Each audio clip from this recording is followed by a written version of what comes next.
IVM.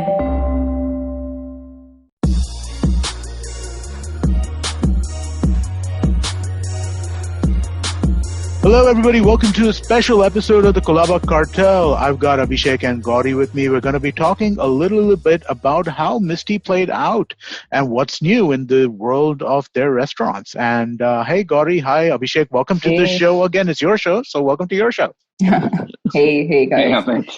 Hey, how's it been? How have things gone? Like, you want to give everybody a little bit of an update on what's been going on for the last, what was it? It's been like about a year and a half since we recorded this, I think, now? Yeah, about a year and a half. Well, lots has happened. It's definitely been one hell of a ride. I think overall a good ride, depending on how you're looking at it. So yeah, we actually obviously the last 3 months has been a bit of a sort of scratch those 3 months from all of our lives for now. But just before that, we actually rebranded Misty in March this year, literally 10 days before lockdown started. And yeah, there's a whole story behind that. So, but that's what's happening right now. Yeah. So That's a rebranding. That's a drastic step, isn't it? quite. Yeah. Okay. So I guess yeah. Sorry, Abhishek. So I think there was a moment during the entire the life of the restaurant we did feel like things were not going or things were not running their course, Mhm. and that's when we realized that there was a situation or a problem, and then we tried to find the positives in the problem, and we tried to realign ourselves, to represent ourselves in a way. And I think catching that at at the right time was very important for us, and that's something that I think was very quick and special. Hmm. So, what do you guys think? What do you think went? I mean, wrong. What went wrong? So, I mean, I think there were a bunch of things, but like Abhishek said, that, this wasn't something that happened overnight. It Mhm. wasn't, a matter of like over a week. This really happened actually over, I would say, a period of 6 to 9 months almost. Mhm. So, basically we opened the restaurant in August 2018. And I think, generally you can tell within the first 6 months of a restaurant opening as to, how it's doing overall. And that included the season time, which is what we call sort of November to Feb March as well. And considering it was a new restaurant, there was a lot of excitement around it. What we saw happen during that season wasn't to the level that we expected, Mhm. and it kind of was a bit of a eye opener for us.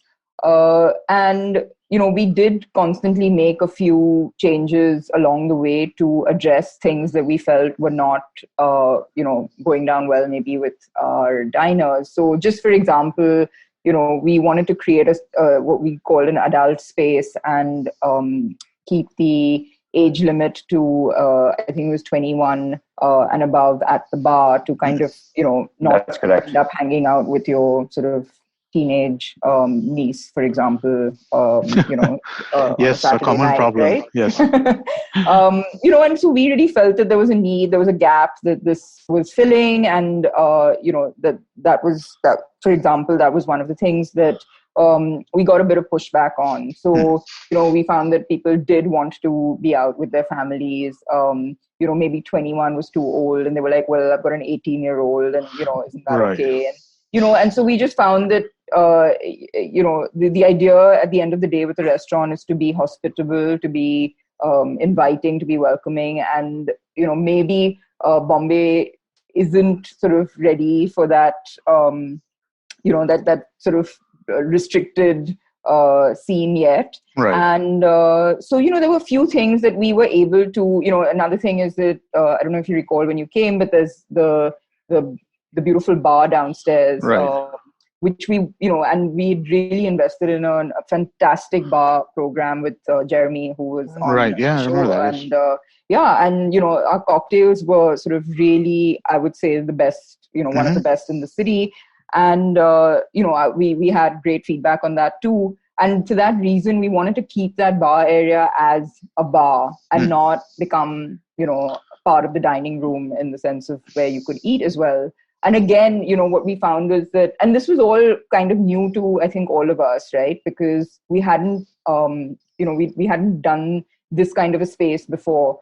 But what we found was that, people, you have a few drinks, you're sitting there, you're comfortable, you've been there a few hours. And then when you get asked to like move to, a dining table, you're kind of like, "Arey, can't I just just give me some food here? Yeah, just give me some stuff here. I'm having a good time. I'm comfy here. Right. Just kind of give me my food here." And then, from as a restaurateur, you have to constantly be looking at it, at things from a diner's perspective, right? Because that's that's your bread and butter. And if you're getting that feedback that they'd rather not move, and you're creating this great vibe with drinks, and you want them to start with drinks, and they do that, and then you're like, now move. So things like this, these were little things that we were able to fix, which we did. But I think there was a larger piece of feedback that we had to address kind of early on, and I think that was on the food program. So Abhishek, I don't know if you want to kind of share your thoughts on. Sure. Sorry, can you talk about what you mean by the food program first? Yeah, So essentially the menu, and as you know, that we had Chef Bomra as a consulting chef, and we also had Chef Duke Tran from Vietnam, who they were both consulting chefs. So the menu was intended to be Southeast Asian, and the Golden Triangle of Asia. And I think that it was again a new format for the city, and some people took to it, but a lot of people didn't. And Bombay is one of those cities, and I'm sure it applies elsewhere as well, but our experiences out of Bombay, that people kind of are very quick to form an opinion on their first night out, right? So and word of mouth is just spreads like wildfire. I mean, the speed at which word of mouth gets out. And so there were people who literally loved the experience, and then there were people who just didn't take to the food. But I think that the divide was large enough to kind of actually affect us. I mean, you're always going to have that situation where not everyone finds it appealing. But if you have more people than not who do, then you can still kind of turn it around with that. Right. So I think one of the pieces of feedback I got from some of my friends was they were expecting Chinese, right? I mean, like they went for misty, but they were expecting, like Manchurian, not Manchurian, but they were expecting the same food that you would get at the flavors from Royal China or from Yao Cha or something like that. That's what they were expecting, and it was something different. But that's exactly the point, So I think everything that Gauri said is what we were feeling. I just wanted to add a few points because we've done this entire podcast and we've been able to share our vision and our thoughts throughout this journey. This is like we're talking over a span of 24 months, 2 years basically, and you have captured this emotion on day one, and you're capturing this emotion today, 18 24 months later, one avatar around, COVID in and out. So like we've seen like two major storms, but I think that the part that I'm extremely proud of, that what we did was purely out of passion. We tried to bring something to Bombay that Bombay didn't have or doesn't have even today.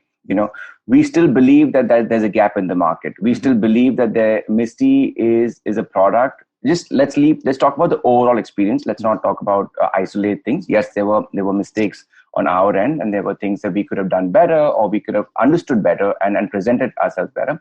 But the experience that we were trying to bring is an experience that is going to come up very, very, very soon in Bombay. Right. Now, how soon now, I don't know, but it will come up. The fact that you could have an adult experience, the fact that, globally, when you travel to any major city, and I consider Bombay a major city of the world, we have a huge population, a lot of people going in and out of the country.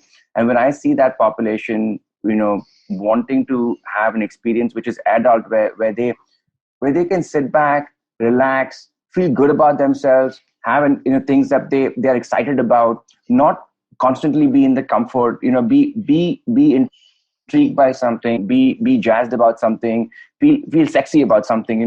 That was that energy that we were trying to bring out, and to kind of give that energy its soul. We put in certain for a lack of better words, rules to the house or restrictions in the house, which is no food in the bar, let's not eat in the bar, or let's move you to the table to kind of enjoy your dining experience. And we felt like people would take to that, because this was not something that was happening in Bombay before. All of us are used to going to a restaurant and sitting down on a table and eating our food and leaving. Or we go to a bar where we're standing and we're eating some food, which is like, which is predominantly quick food that we're eating. And then maybe we sit down on a table and eat. And you have your rajma rice at the end of it, yes. Correct. So one thing that the common line that is in the current experience today in Bombay is that there is the amount of detail and the amount of freshness and the amount of elevation in the food is stunted, because your experience is not you're not able to create that experience with the food. The food has to be robust. The food has to be flavorful, because this food is going to be kept in different places. This food is going to be kept in different parts of the dining room. This food is going to be slapped onto the bar top. This food is going to be picked up by your hand. This could be eaten between 10 minutes and 25 minutes. Who knows? Right. Because if I order a pizza at Woodside Inn and I'm standing with you having 2 glasses of beer, I could pick up a slice in the first minute it comes. You could pick up a slice in like 10 minutes. Right. And the pizza has to taste good. You're not going to be like, oh, I ate my pizza after 10 minutes, so it's not tasting good. But whereas at the table, they suggest as soon as the food hits the table, please eat the meal. Right. Because the food has a level of, a level of detailing to it. So no one's saying anything is better than the other.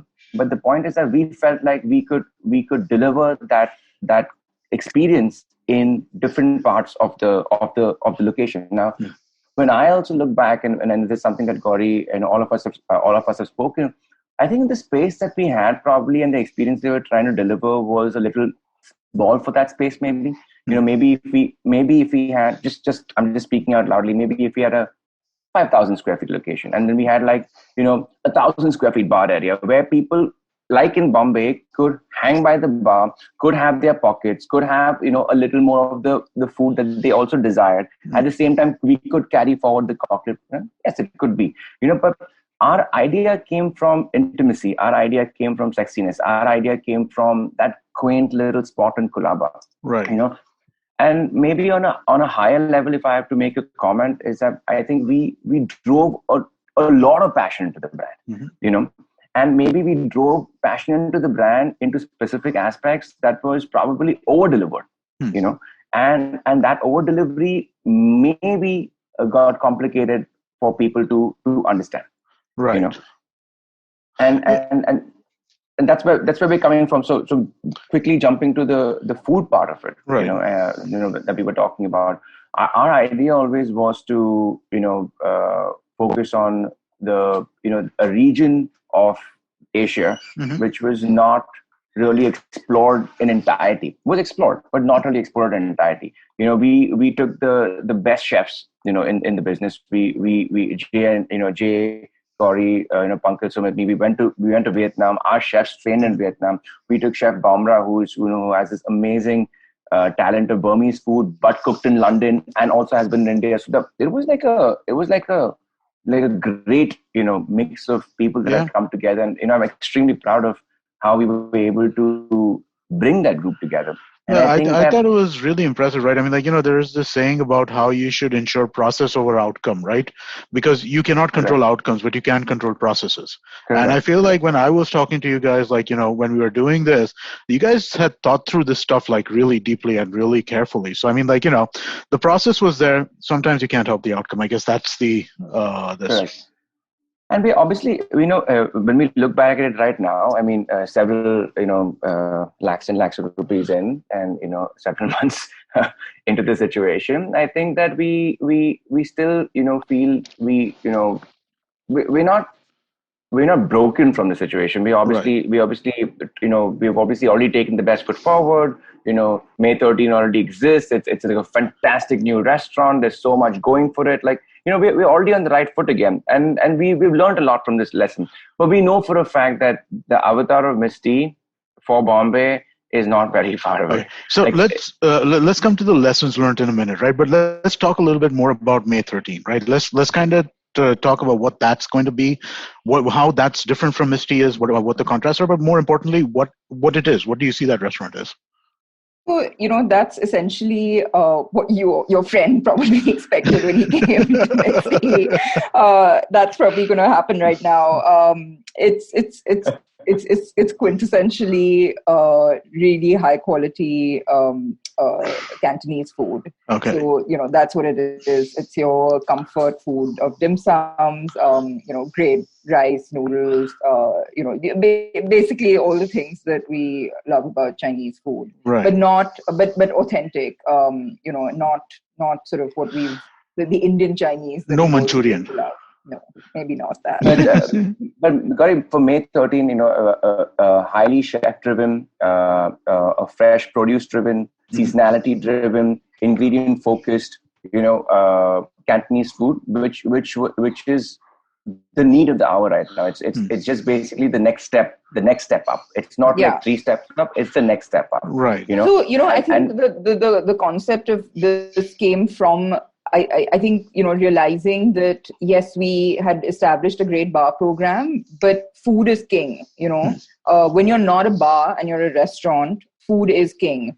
And, here we really, again, when I'm talking about May 13, it's sort of, I have to kind of think about what that lesson was that led to May 13. And I think the big thing was that, yes, we had some like stellar chefs consulting for Misty, but we needed them on the ground. That was a big lesson for us. And obviously we couldn't have these chefs be there. And not to say that every restaurant always has sort of every chef in every branch of theirs. But in this case, I think because we were trying to do something new in the city, right. In the case of Misty, it just needed their presence there to be able to pivot and tweak, on instant sort of feedback. Not to say that you change on every piece of feedback you get, but where you get something consistently to be able to, tweak appropriately. I think you needed, at least for the first few months, the chefs on the ground. And so when it came to May 13, yes, we were firstly, we did pivot on the cuisine as well, because we felt that there was, there was need for more sort of good Chinese in South Bombay. But also there really is, huh? There really is. Yeah, I mean, we have Royal China. Yeah. I like China Garden, but people's mileage vary with that particular restaurant at this point. I think China Garden kind of veers into the Indo-Chinese. Yeah. And, of course, people love it, but I think that's not really, but yeah, you're right. I mean, when you think of China, there's Chinese, there's Links Pavilion, Royal China. I mean, like it's really sparse. I mean, like I remember when I was a kid, the Chinese restaurant used to be what we go for all the time, right? Yeah. And now it's there's just not that many of them anymore. It really feels sparse. And so, we really invested in chefs this time and made it very clear that they needed to be in Bombay. So, we had Chef Lee, who was Singapore-based, Chinese origin, Singapore-based, who was here from the time that, we decided to rebrand so that he could work on the menu, train the team, etc. We had a dim sum master and we had another wok master. So we had 3 international chefs, which is no small sort of cost for a restaurant, but when you are trying to establish a new menu, it's an investment that will last you, a long time. So it's sort of, so that's what we did, and I think that that was a big learning for us. And so, and obviously we only had about 10 days of service. So actually, speaking of learnings, right? I mean, like what kind of lessons would you say that the experience has led to, right, for y'all? So, I mean, obviously, both of us can talk a bit about that. I actually, one of my biggest learnings from this, which was really interesting, was that we both, when Neighborhood and Food Matters came together as two restaurant groups to do this, the excitement was crazy because these are two sort of very sort of well established restaurant groups in the city, and it was just and especially in South Bombay and that Colaba neighborhood and things, it's really I think the best sort of brands coming together to create something, and so everyone expected the baby to be sort of out of this world. So yes, there were high expectations, and there's no sort of, I'm not being defensive about it, but what was really interesting to me was that how, at least from my perspective, I found that we were obviously targeting our clientele from both restaurants. And we continuously got this reaction that it's not the table, and I was like, well, obviously it's not the table, because right. it's like whatever 9 weeks or 9 days or old versus a 9-year-old restaurant at that time. And I on the one hand I was like, well, isn't that the most ridiculous thing to say? But then I actually started thinking about it, and I was like, what is it that they're missing? It's obviously they're not coming there expecting that food. And so what is it that they're saying it's not about that restaurant, And another thing that lesson, which I think we implemented really well in the time that we reopened the restaurant, is that we actually brought in a large chunk of our team from the table into May 13. And what that did was that it just made people feel like they were coming to a familiar place, even though the menu was completely different, the space is completely different, it's a different location, etc. But they just had this sense of comfort and familiarity. And I think that, look, for us, I mean, Neighborhood's obviously done multiple restaurants, but for us, this was our first restaurant after the table, right? Mm-hmm. So it was such an interesting learning for me to understand how you can leverage your brand and you can leverage that experience, but that what you've created can not backfire, but it can almost it also becomes the benchmark, right? Which is very hard to sort of replicate. But you don't try and replicate it. You just sort of aspire to achieve that in very sort of doable ways. Like, for example, with the staffing, right? Because that's so much of what a restaurant experience is about. So that was a huge learning for me. Abhishek, you have anything you'd like to add? I mean, I think experiences are key. And I think that our history of building spaces and building hospitality projects in the last 13 years has been pretty large, if I may say. And I think what we were trying to do, with as a group, we were trying to establish a new experience for the city. And I think the major takeaway or the major learning was, the way we perceived the situation, mm-hmm. and what we delivered, the way where we landed, how we landed, and I guess like how people reacted to it. So it was more, I felt like there was, what do you put first? Do you put passion first, or do you put awareness of passion and business, in the same boat? Now I feel like in today's world, at the level at which we were starting, with the firepower of two companies and all of that, I think a little bit of passion and business is something that you think about on the same page, So, I mean, but if you think about what your both previous restaurants, like your first signature restaurants, right? I mean, like in your case, Woodside, and Gauri's case, The Table, right? If you think about them, they were similar in some senses, in the sense that you were both kind of path-breaking restaurants in the city, right? Woodside was the first place where you could, like, burgers and beers and like in a nice, comfortable space, table was the first space where it was really kind of like, modern food in some ways. So I mean, like, how would you say that this was different from that, because you're trying to push the envelope in this case as well? I think that it's a very good question, and I think that every restaurant solves a problem. Every restaurant solves a problem. Every restaurant services a need. I can quite frankly tell you that Woodside Inn, when we built the restaurant, we felt that we just didn't have a place to hang out. We needed a place to feel at home. We needed a place to feel chilled out. We needed a place to feel where the experience of the brand was the number one priority. So everything had to be on the same level. The music had to be the same level. The air conditioning temperature had to be on the same level. The food standards had to be on the same level. The beverage program had to be on the same level. But all of this had to be packaged in one thing. It had to be casual. And what was casual? What were the ambassadors of casual? So for us at that point, it was craft beer.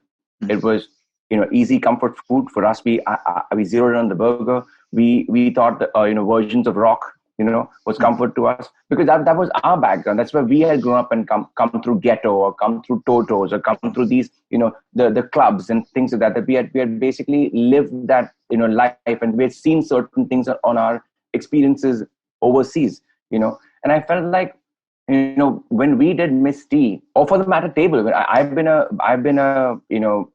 diner at the table from the time it started, and I feel like, table was, for me, as a restaurant, there's always been, for me, it's always been something that's extremely casual. But I know that when I enter in there, everything that I'm going to eat is going to be thought through. Everything that I'm going to drink is going to be thought through, to a point where it can be thought through at the highest level today.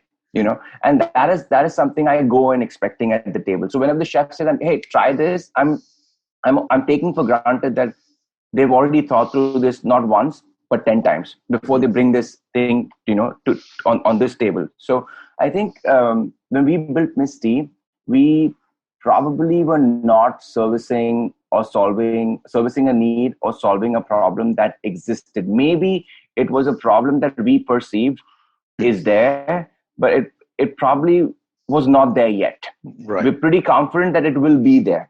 Because it is like, what Gauri said, like, I don't want to be in a space where I am with a 21-year-old, but nor do I want to be in a space where I am sitting with just older people dining. Right. I want to find a middle ground where I can rub shoulders with people, and I can turn around and be like, "Hey, like, what's going on?" I don't need to know that person. Right. It could just be a very easy way of communicating, and that's what Woodside Inn did. And the packaging at Woodside Inn was casual. And mind you, 12 years ago at Woodside Inn Colaba, we carded everybody, and we still do, and we don't take anyone under the age of 21. So that was something as a policy that we set 12 years ago. Like, I was 23 then when I launched Woodside Inn, and the restaurant said to 21 and above can't come in. So the fact that we even thought about that we wanted to create an experience where we didn't want the youngest son, basically, getting into the place and being like, oh my God, like, not being. I see a beer. Yeah, it's not. They're not being loyal. They're just being. They're coming there for some kind of a value which actually is not consistent. Right. Interesting. Very, very, very interesting. Gauri, you have any thoughts on that? I mean, like, the fact that, again, the same question in some ways, right? Were you too ahead of the times when you were looking at Misty in terms of, the conception? Yeah, I think, I don't want to take like zero responsibility for the things that we didn't get right. I think that, yes, to some extent that is true. But I also believe that, like Abhishek said, and my experience with the table is that when you are creating something new, when you are doing something sort of path breaking, as you put it, you aren't really ever going to be sure that the city is ready for it till you do it, right? So that is a risk that you're taking, and I think that It's just really funny because when we actually we closed at the end of October because we had the property got really battered during the monsoon last year. And so which is when we decided that we'd close the restaurant, but also, take on the renovation work.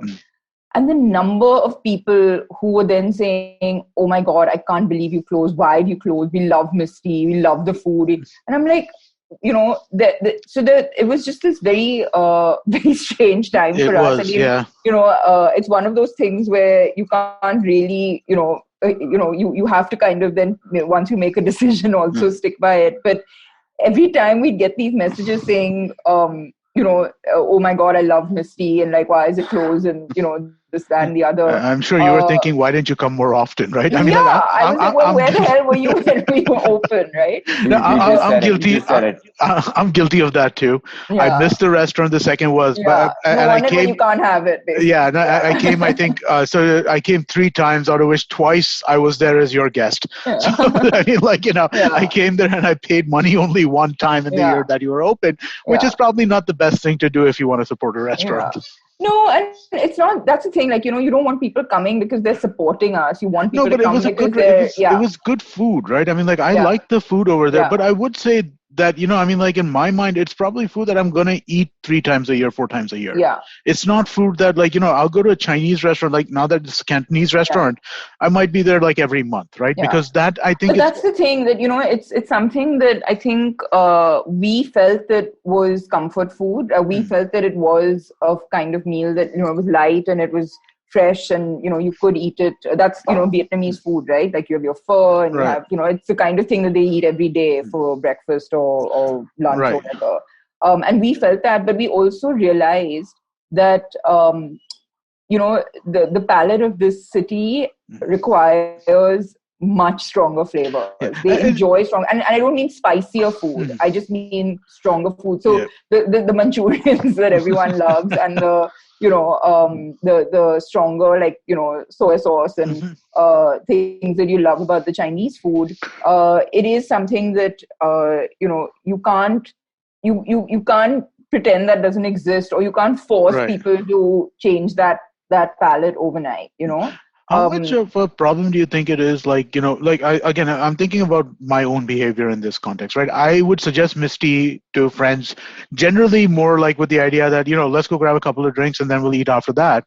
And that's mostly where I would face some resistance. They'd be like, "No, let's go eat Chinese," or "Let's go to, like, let's go to Hard Rock," or, I mean, like, there was let's go to Bombay Canteen. Yeah. Let's go to Coco. I mean, like, that became more of the this. I mean, like, I don't know if I'm doing a good job asking the question, or maybe it's just too individualized. No, but no, I mean, it's a good question, actually. Because that's what Gauri and you were both trying to say to you, that there was a journey into the unknown for the client. The golden triangle was something that was not necessarily totally on the client's radar currently. Like, for example, today dim sum is on the client's radar. Dim sum is a thing. Right. Dim sum 10 years ago was not on the client's radar. It was not. I remember when Royal China first started doing it, it was like people are like, "What is this? You're going for, like, pakoras?" Like, literally, exactly. that's what I heard from people.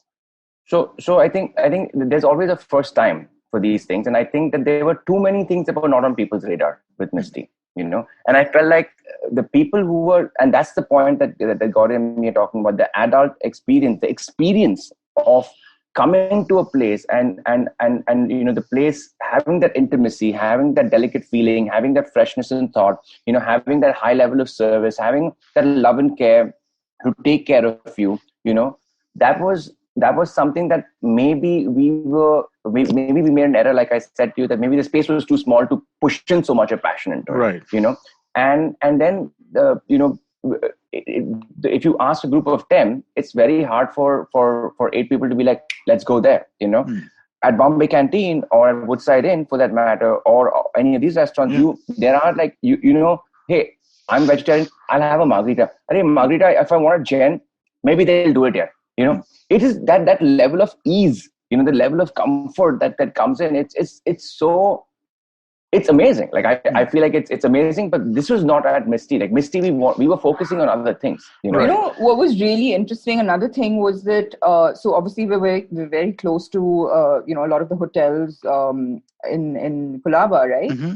And whenever we would have, like, the foreigners staying, say, at the Taj coming over, we found them coming literally every day of their stay. And, they were tripping on the cocktails. They were loving the food, but they've been exposed to like Vietnamese food and Burmese food a lot more, maybe, where they were coming from. And they were just like, oh my God, this is amazing. It's so light. And, like maybe after eating like a lot of sort of, heavy Indian food over their trip or something, I don't know. But we were just, the kind of love we were getting from there was exactly what we felt. Like, we were like, you get it, you totally get it. So I mean, I have to say one thing, and I don't mean to sound defensive or, I do feel that, yes, the menu needed a few iterations before it got to a point where we felt like, hey, this is it. I think when we got to that point, it may have been too late in the sense that people had formed their judgment already. But when the menu where it was at, when we finally took that decision, I actually loved the restaurant. I mean, obviously I loved it, but I really thought it was in a good place. But we had to be practical at the end of the day. It's like it's that constant battle for any entrepreneur between passion and practicality, right? So, but Gauri, I take great pride in what you said right now, because we see. Situation aside, we tried our best to get the restaurant to a place where people could fall in love with it. Now, people were not falling in love with it necessarily because of the situation that it had come through, which is, for example, the two groups in Colaba, the expectations, the sense of familiarity, the high level of buzz, the high level of energy, the price points, or whatever that was. And I think that we're owning up to our mistakes, but I think that at the end of the day, like I still remember the last Misty menu that we held in our hand. We were very proud of that menu. And I mean, what Gauri just said, literally, we know people who are who are on an India trip and have now come to Bombay, probably for the first time in their life, and have dined at they've been in Bombay for 6 meals, so 3 days in total. They dined at Misty 3 times. Like we were literally the third day when we saw them again, we were like, guys, you need to go somewhere else, because like it is a bit ridiculous that you come to new city and you're dining here for the third time. I mean we feel honored, but like it's a bit like crazy.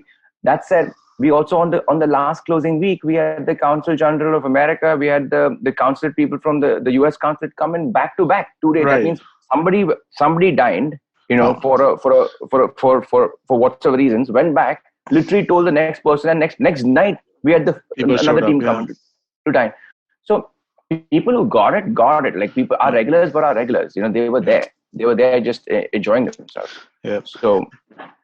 No, cool. Okay, let me. I'm gonna ask one final thing now. I think we've just to kind of wrap things up, right? I've had businesses not work out, or in this case, not work out, but needing to evolve, right?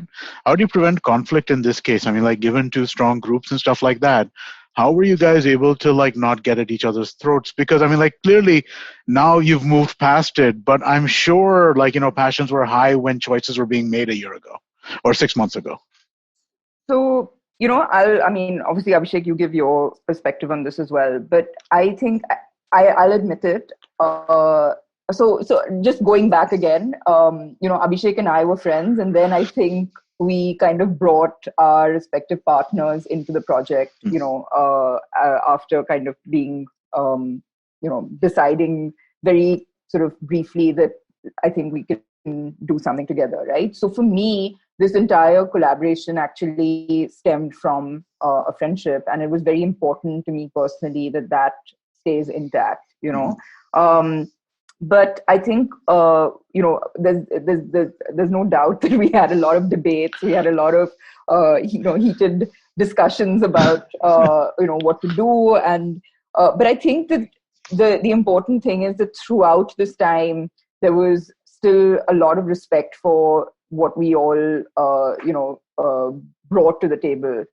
and because this wasn't, this was something that, and we'd all invested so much, both financially as well as, time, effort, everything, that it really, it wasn't that it was any one person's fault. And I think that we were constantly talking. That was the important thing, that, this process of deciding to move in a different direction, it happened over a long period of time, So it was something that we really took our time to work through. We gave it everything to try and, keep it and not do the pivot. But then we sort of, all could see the writing on the wall. And I think the thing that brought us together, which is that we, at the end of the day, are very like-minded people in terms of, our values and, what we believe in as restaurateurs, that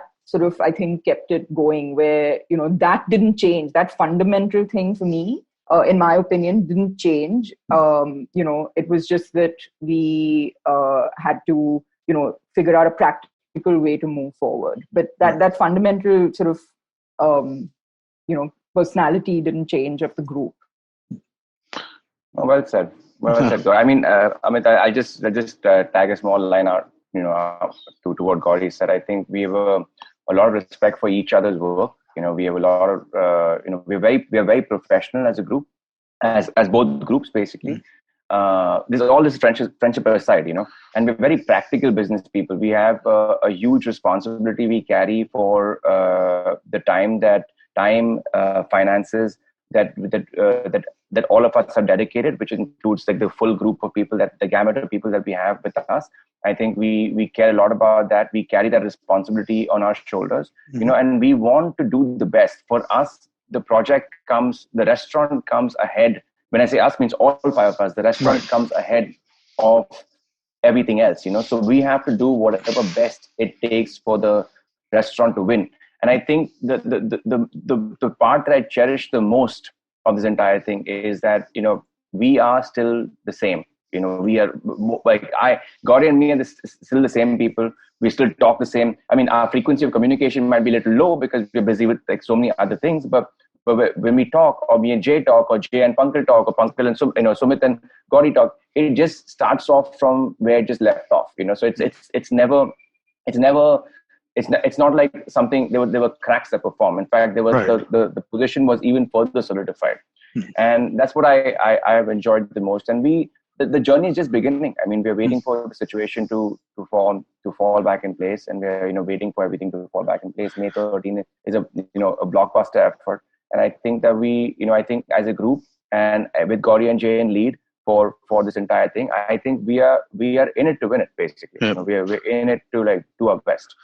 Awesome. I just want to add one thing. Sorry. I remember that when we first started, when one of the first episodes of the podcast was about collaboration, right? And I just want to kind of round this whole thing up in a way and just say that this is why it is so important who you collaborate with. I think we've kind of, as a group, seen it all. And to be able to come out at the other end and still be, where we are today as on a personal front. I think this just reinforces so much why it's important that you sort of get together with the right people and for the right reasons. Makes sense. I mean, the cartel is alive and kicking clearly. No, I think that's a great place to end this conversation. And we'll keep doing updates every so often. We should do this like every few months just to let people know what's going on, what the progress is going, what's happening. And so if you can't find the Misty handle, it's now called that. This is how it all started, right? Someone was like, can you help me? Can you direct me to the Misty handle? Well, yeah. It's now spelled a little differently, but it's there. All right. I hope you enjoyed that show. I'd like to thank our sponsors this week, Paytm Money and Intel. We appreciate their support. It's been a fantastic week on the IVM network. I hope that you've been checking stuff out, but some of the highlights that you definitely should check out. Ashish Vidyarthi, host of Begin the Journey, was on Cyrus Says. They had a really fun conversation. I think you'll enjoy that. Uncle Please Sid did an episode around development, which was really, really fun. On Edges and Sledges, we had Adam Holyoke, former England captain. While those guys are killing it, one cricketer after the other. Definitely do check out Advertising is Dead. We talk about esports with some really guys who really know that space. Smile India, absolutely right. These guys are killing it as well. So is Pawan at Pragati. Don't forget the Original Things. Again, one of my favorite shows. You must check that out. And thanks for listening, and we hope to catch you again next week. Namaskar, dear Bandhu. My name is Ashish Vidyarthi. These are truly challenging times, and in these times, we need hope. Do take time to listen to my podcast, Begin the Journey. Available on IVM Podcasts, website, app, or wherever you listen to podcasts. Remember, there is hope because there's one life and we are alive.